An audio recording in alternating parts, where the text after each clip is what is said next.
ஆமா ஆமா இல்ல நீங்க எதனா பேசணும்னு நினைச்சா பேசலாம். நம்ம நாட்டில் நடக்க என்னன்னா அநியாயத்தை பத்தி பேசணும் விரும்புனா அநியாயத்தை பத்தி பேசணும்னா சொல்லுங்க. எதனா சொல்ல விரும்புனா சொல்லுங்க. இது நான் வீட்டுக்கு எடுத்துட்டு போறேன். ஏன்டா இது வேற வந்து புடுங்குறீங்க? பங்காருங்க பாத்துட்டே தின்னு. இருந்தா தரிச்சு போட்டு ஒரு வாட்டி எல்லாம் சிறப் மிக சிறப். காட்டுல எங்களுக்கு ஒன்னும் ஒன்றதுக்கு எதுவுமே கிடைக்கல. இன்னொரு கூட அவன் வாங்க.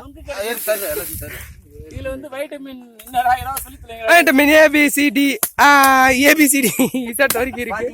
எங்க ஊர்ல தண்ணியே இல்ல. நொங்கு பாருங்க. இல்ல எங்க ஊர்ல பாத்தீங்கன்னா தண்ணியே இல்ல. அதனால நாங்க தண்ணிக்காக இந்த பனைமரத்தை நோக்கி வந்திருக்குங்க. அதுல பாதி அணில் கடிச்சு தின்னு இருக்குதுங்க. நாங்க என்னங்க பண்றது? ஓ அருமையான நொங்கு.